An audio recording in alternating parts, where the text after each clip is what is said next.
নমস্কার, আমি চয়ন দাস। আমি সদ্য প্রকাশিত ডাব্লিউবিসিএস 2023 গ্রুপে সার্ভিসের ফলাফলে আমি West Bengal food and supply সার্ভিসে সিলেক্টেড হয়েছি। আমার কাছে জার্নি অফ সাকসেস বা জার্নি অফ ফেলিওর বলে এরকম কোনো কিছু ভাগ নেই। আমি সমস্ত বিষয়টাকে এক্সপিরিয়েন্স গ্যাদারিংয়ের দৃষ্টিভঙ্গি থেকে দেখে থাকি। আহ, এই সম্পূর্ণ জার্নিটা একজন আনকরা ব্যক্তিকে বা আন্ডার প্রোডাক্টিভ একটা পার্সন থেকে সে কিভাবে একটা ডেভেলপ পার্সন বা একটা ম্যাচিওর পার্সনে তৈরি হচ্ছে, সেই সম্পূর্ণ দৃষ্টিভঙ্গি থেকে এটা আমি দেখি থাকি। এ এক আমার কাছে আমার জীবনে একটা অনন্য জার্নি। এটা আমার সারা জীবনের পুঁজি, যে আমি কোথা থেকে শুরু করে আজ আমি কোথায় এলাম। সম্পূর্ণ জার্নিতে শুধু তো শেখা নয়, এটা শেখার বাইরে সবচেয়ে বেশি গুরুত্বপূর্ণ যে বিষয়টা, সেটা হচ্ছে পার্সোনালিটি ডেভেলপমেন্ট। এই কথা থেকেই আমি আমার একটু কথাটা এলাবোরেট করে দিই। আমাদের শুরু হওয়া উচিত, আমাদের প্রিপারেশনের শুরু হওয়া উচিত সবসময় ইন্টারভিউ থেকে। ইন্টারভিউ প্রিপারেশন আমাদের আধার বা পার্সোনালিটি কীরকম আছে সেই দৃষ্টিভঙ্গিতেই আমাদেরকে ডেভেলপ করা উচিত। যদি সেইটা ডেভেলপমেন্ট হয় তাহলে আমরা স্টাডি বা এই যে আমাদের থ্রু প্রসিডিউর, আমরা যেমন থিওরি, তারপর আমাদের এমসিকিউ সলভ, মক টেস্ট দেওয়া, এই প্রসিডিউরের মধ্যে আমরা যেতে পারবো। তাহলে আমাদের জ্ঞানটাও গ্যাদারিং হবে। এই যদি জ্ঞানটা গ্যাদারিং হয় তাহলে আরামসে মেন্স একই রকমভাবে প্রিলিমস আমরা কোয়ালিফাই করে আলটিমেটলি আমরা নিজেদের অভীষ্ট লক্ষ্যে আমরা পৌঁছে যেতে পারি। আমি এই কথাটাকে অপারেশন ডি হিসাবেই দেখে থাকি। Operation D for operation dreams. Operation dreams, এই এই প্রজেক্ট, এটা আমার এম ছিল, লাইফের ড্রিম, যে ডাব্লিউবিসিএসকে অ্যাচিভ করা। সেখানে আমি ডিটাকে D4 ফর্মুলাতে আমি জীবনটাকে বেঁধেছিলাম, বা হয়তো আজীবন বেঁধে রাখবো। আর ডি ফর, চারটে ডি, একটা ডি ফর ডেডিকেশন। আমি সব কিছু ডেডিকেট করে দিয়েছি সমস্ত কিছু এই সার্ভিসের জন্য। D for devotion. যতক্ষণ না ডাব্লিউবিসিএসকে আধ্যাত্মিক লেভেলে নিয়ে যাওয়া যাচ্ছে ততদিন পর্যন্ত কিন্তু আমাদের ডাব্লিউবিসিএস সে ড্রিম আমাদের শরীরের রক্তে, মননে, চিন্তায়, যাপনে কখনোই ইনভলভ হবে না। তারপর যে ডিসিপ্লিন, আমরা ডিসিপ্লিন ছাড়া এটা করতে পারি না কোনোদিন। আর ডেটারমিনেশন, আলটিমেটলি ডেটারমিনেশন, দৃঢ় প্রতিজ্ঞাবদ্ধ থাকতে হবে যে যতক্ষণ না আনটিল অ্যান্ড আনলেস আমরা পাচ্ছি আমাদেরকে লড়াই চালিয়ে যেতেই হবে। আহ, এবার পরের বিষয়টাতে আসি। গ্ল্যামার আর মানে হাই স্যালারি এইসব দেখে না, বা অথরিটেটিভ পাওয়ার এইসব দেখে কখনো মোহের প্রতি না যাওয়াই ভালো। গ্রাউন্ড রিয়েলিটি অন্যরকম।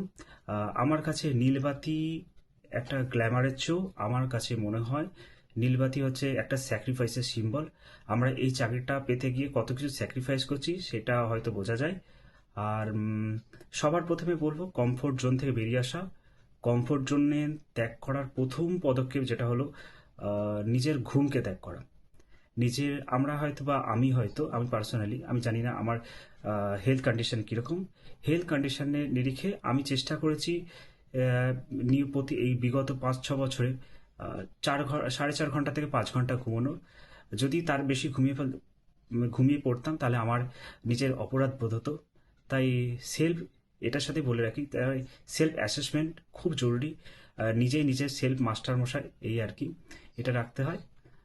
এরপর লাস্টে যে বিষয়টাতে আমি আসবো সেটা হচ্ছে ডেসক্রিপটিভ পেপারের কথাটা আমি বলবো অবশ্যই, যেটা একটা গ্রুপে সার্ভিসে জয়েন করার ক্ষেত্রে ভীষণ ক্রুশিয়াল ফ্যাক্টর। আমাদের একটা প্রচলিত কথা আছে প্রিলিমসের ক্ষেত্রে, হিস্ট্রি যার প্রিলিমস তার। কিন্তু যখন মেন্স বা ইন্টারভিউ পার করে আলটিমেটলি আমাদের যেটা অভিষ্ট লক্ষ্য, সেই কাঙ্ক্ষিত পিডিএফে নিজের নামটাকে সুরক্ষিত করার ক্ষেত্রে আমার মনে হয় ডেসক্রিপটিভ পেপারকে এবং একই সাথে অপশনাল পেপারকে বিশেষ গুরুত্ব সহকারে পড়া উচিত। এবার কিভাবে পড়বো? এমসিকিউ, একটা সোজা কথা, এমসিকিউ এর মার্কস মোটামুটি মোরালে সবার সেম থাকে। হয়তো 20-30 থেকে 50-এর মধ্যে ঘোরাফেরা এই ডিফারেন্সটা হয়। কিন্তু আমাদের যেটা ফ্যাক্টর হয়ে দাঁড়ায় সেটা হচ্ছে ডেসক্রিপটিভ পেপার এবং optional paper.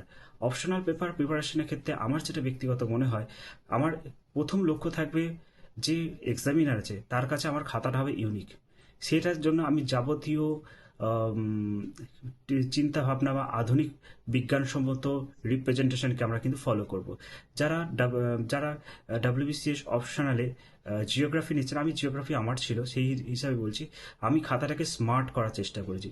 Graphical representation, numbering, bulletin, tabulation format, একই লেখা কিন্তু কন্টেন্টকে এত রিপ্রেজেন্টেটিভ ভাবে তৈরি করা যায় এবং স্মার্ট ভাবে। বেশি লেখার প্রয়োজন নয়, কারণ হচ্ছে আমাদের এটা আমি ইউপিএসসি বা ডাব্লিউবিসিএস এর জন্য, সিভিল সার্ভিসের জন্য লিখছি।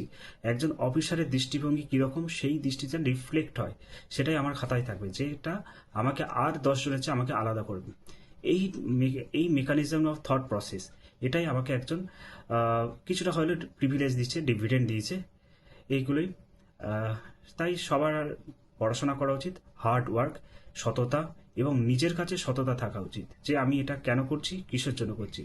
সবসময় সবার আগে শুরু করার আগে ওয়াই ডাব্লিউবিসিএস, এই প্রশ্নটার ক্লিয়ার কাট অ্যান্সার যেন নিজের কাছে থাকে।